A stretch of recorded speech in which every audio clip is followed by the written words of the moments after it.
Rest claim का नहीं हुआ है, अभी 9 घंटे नहीं हुए हैं। जिस पहला जो आपका पॉइंट है एनपीएस, उस पर सबसे बेहतरीन वक्ता और जो संघर्ष कर रहे हैं एनओपीएस के साथ मिलकर फ्रंट अगेंस्ट एनपीएस रेलवे बनाकर, आप जरूर सुनिए और डिसिप्लिन के साथ सुनिए, लेकिन एक नारों के साथ। साथियों, आप पेंशन के लिए यहाँ आए हुए हैं, तो हमारे हर एक वक्त के बाद आपका आवाज पेंशन आनी चाहिए।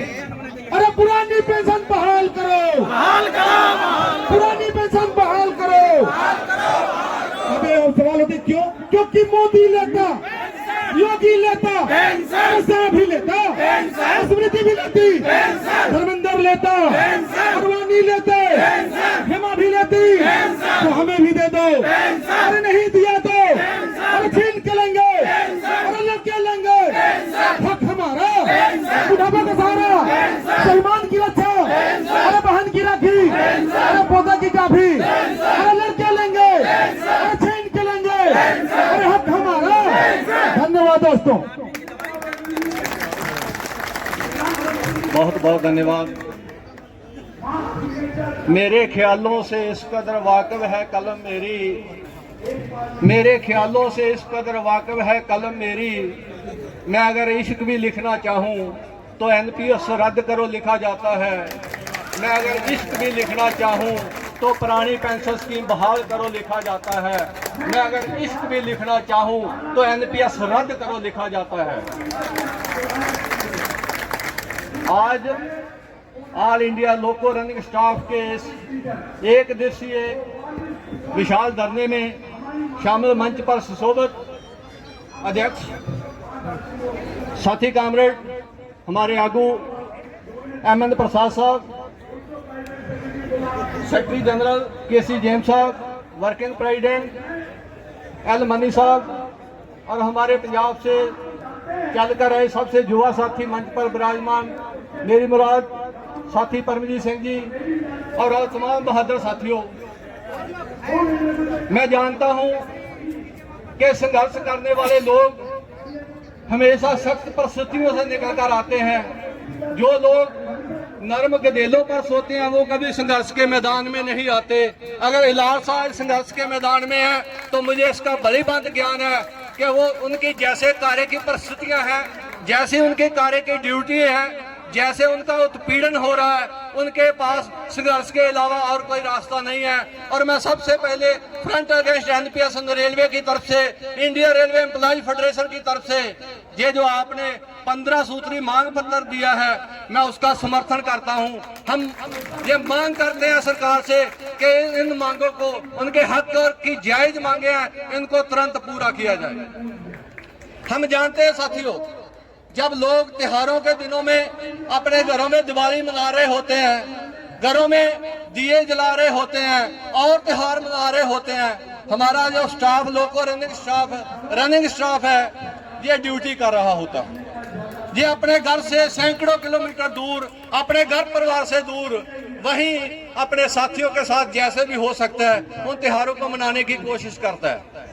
हम जानते हैं कि रनिंग स्टाफ के लोग, इनको घर जाने का मौका जो एज पर शेड्यूल मिलना चाहिए, 36 घंटे के बाद इनको हेडक्वार्टर मिलना चाहिए और वहां रेस्ट मिलनी चाहिए। मुझे इस बात का एहसास है कि लगभग 3-3, 4-4 दिन इस स्टाफ को घर से बाहर रहना पड़ता है। वो कैसी समस्याओं से जूझते हैं, कैसी पीड़ा हटाते हैं, उसका हमें बड़ी बात ज्ञान है। हम जानते हैं कि रेलवे में इलासा जो है वो रीढ़ की हड्डी है, उसके बगैर रेलवे की कल्पना करना, रेलवे का परिचालन करना, मुझे लगता है कि ये असंभव है। और मैं दोबारा आपकी मांगों का समर्थन करते हुए अपने एजेंडे पर आऊंगा। नई पेंशन स्कीम 22 दिसंबर 2003 को उस समय की सरकार ने एक अध्यादेश जारी कर, एक फरमान जारी कर हम आप जैसे लोगों का बुढ़ापा अंधकार में धकेल दिया। साथियों, मैं पहले बता दूं, मेरी दाढ़ी बड़े सफेद हो चुकी है। मैं आपका पेंशन का मारा साथी हूं, आपका साथी हूं। मैं आपकी लड़ाई नहीं, अपनी लड़ाई लड़ने आपके बीच आया हूं साथियों।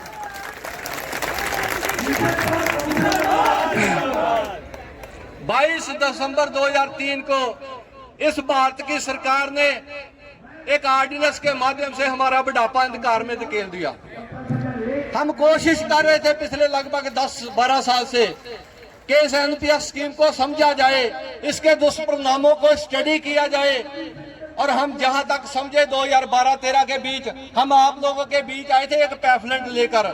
मुझे इस बात की तसल्ली है कि हमने उसमें जो आकलन किया था, जो हमारे अंदाजे थे, जो हमने समझा था, वो 100% सही साबित हुआ है साथियों। हमारे गाड़े खून पसीने की कमाई और सरकार जो कहती है अखौती अंशदान डाला है, वो सारा डालकर अंबानी अडानी जैसे पूंजीपतियों की तिजोरियों में कैद किया जा रहा है। और जब हमारा बुढ़ापा आएगा, हमें रिटायर किया जाएगा, तो 523 रुपए, 753 रुपए, 1044 रुपए। और मैं बड़ी जिम्मेदारी के साथ कह रहा हूँ साथियों, 1 साल की नौकरी के बाद 100 रुपया पेंशन अभी तक बन रही है, जो तस्वीर सामने आ रही है। हम बड़ी जिम्मेदारी के साथ कहते हैं एनपीएस और कुछ भी नहीं है, हमारी पेंशन का निजीकरण है। पहले पेंशन सरकार देती थी, आज वो कह रहे हैं कि निजी कंपनियां देंगी, और निजी कंपनियां हमेशा अपने मुनाफे के लिए काम करती है।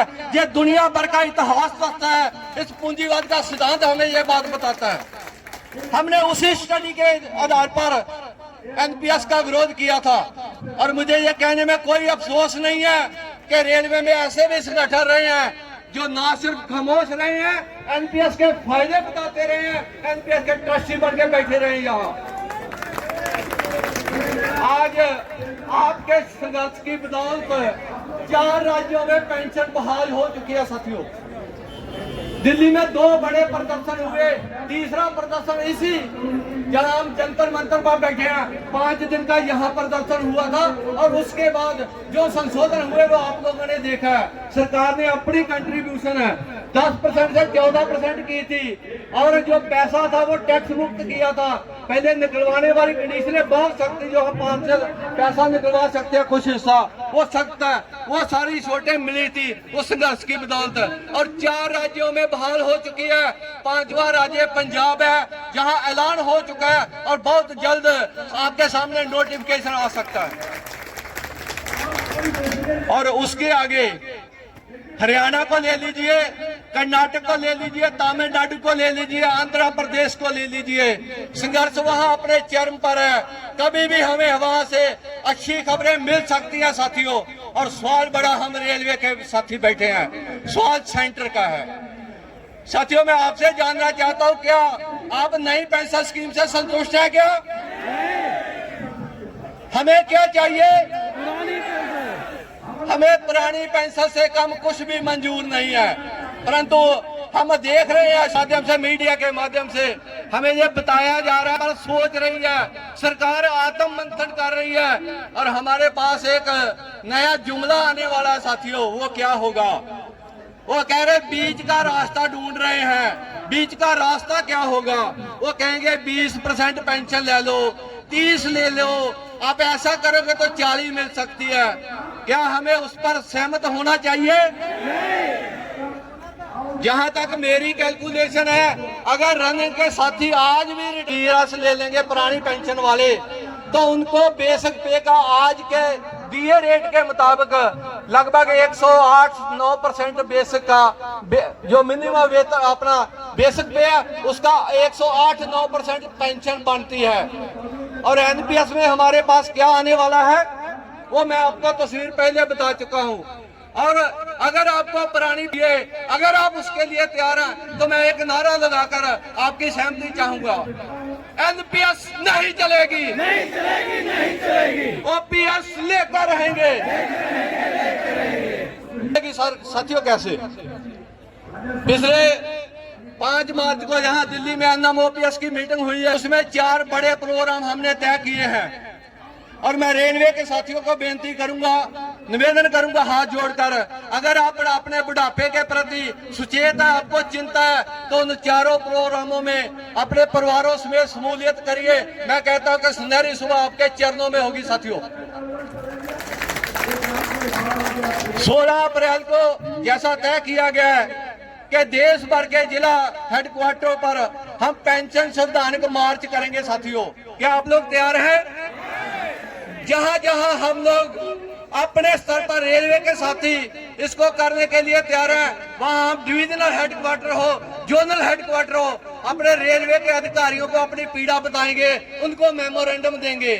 और जहां हमें लगता है कि हम स्टेट के साथियों के साथ कोलैबोरेशन कर सकते हैं, उनके साथ जा सकते हैं, उनके साथ जाकर जिले के डीसी को हमने मेमोरेंडम देना है। ये हम सब लोगों ने मिलकर करना है। उसके बाद 1 जून से लेकर 30 जून तक भारत में एक रथ यात्रा निकाली जाएगी। एक रथ यात्रा हमने मंदिर के लिए सुनी थी, एक रथ यात्रा अभी यात्रा कांग्रेस ने की है, एक यात्रा हमने अपनी पेंशन के लिए निकालनी है साथियों। और वो रथ यात्रा 2 जगह से निकलेगी, कन्याकुमारी से, श्रीनगर से। और स्टेटों की जिम्मेदारी तो बस इतनी है कि उन्होंने अपनी स्टेट में इसको देखना है, परंतु हम भारतीय रेल हमने पूरे देश में इस जो रथ यात्रा है इसका समर्थन और इसका संचालन करना है साथियों। इसके लिए हमारी सबसे ज्यादा जिम्मेदारी बनती है और मैं समझता हूं कि रेलवे ये कर सकती है, हम लोग ये कर सकते हैं साथियों। उससे आगे 9 अगस्त को भारत छोड़ो आंदोलन की वर्षगांठ होती है सर, उसकी सालगिरह होती है। 1 अगस्त से लेकर 9 अगस्त तक हम अपने सांसद जो हमारी वोट लेकर इस संसद में पेंशन छीनते हैं, हम उनके घर की हमने नाम दिया है सांसदों के घर की घंटी बजाओ, पेंशन पाओ साथियों। 9 दिन हम पूरे 9 दिन अपने सांसदों को इस बात के लिए आगाह करेंगे कि आगे अगर हमारे पास आना है, या तो हमारी पेंशन देनी होगी या अपनी भी छोड़नी होगी साथियों। और उसके बाद इस मूवमेंट का एक शिखर होगा 1 अक्टूबर 2023 पेंशन शंखनाद रैली दिल्ली के रामलीला मैदान में हम लोग करेंगे। और हमारा टारगेट है कि 5 लाख कर्मचारी आएंगे और उसके बाद अपने परिवारों को लेकर आएंगे। क्या आप तैयार है साथियों? शंखनाद रैली में ये नहीं होना कि हमने यहाँ 1 दिन का भाषण देकर जाना है। शंखनाद रैली में जब हम 1 अक्टूबर को दिल्ली आएंगे, पेंशन लेकर जाएंगे साथियों। मैं इस बात का आश्वासन देता हूँ आपको। कुछ लोग कहते हैं कि नहीं दे सकते, बहुत अड़ियल सरकार है। मैं दावे के साथ कहता हूं, इतने संघर्ष से आपने 5 राज्यों को झुका लिया है, तो आने वाले दिनों में आप थोड़ा सा निकलिए। और सबसे बड़ी जो है संघर्ष की प्राप्ति है साथियों, वो 5 राज्य नहीं है। आप जरा ध्यान दीजिए, 2013 का वो सिनेरियो याद करिए। 2013 में मनमोहन सिंह की सरकार थी, कांग्रेस की सरकार थी, बीजेपी का समर्थन लेकर 10 साल से चला आ रहा ऑर्डिनेंस, उन्होंने कानून बनाकर बड़ी बड़ी बातें की थी। आपने 9 साल बाद उस कांग्रेस को अगर घुटनों के बल ला दिया, तो मोदी या बीजेपी को लाने में कोई ज्यादा दिक्कत नहीं है साथियों। वो कहते हैं, कौन कहता है कि आसमान में सेक नहीं हो सकता, एक पत्थर तो तबीयत से उछालो यारो। आओ इन 4 प्रोग्रामों में एक पत्थर तबीयत से उछालें। और मैं दावे के साथ कहता हूं, लिखकर दे सकता हूं, गारंटी दे सकता हूं, पुरानी पेंशन का हक लेकर रहेंगे, सत्ता किसी की भी हो। इन्हीं बातों के साथ धन्यवाद, मेहरबानी, शुक्रिया आपका। Subscribe now and press the bell icon. Never miss an update.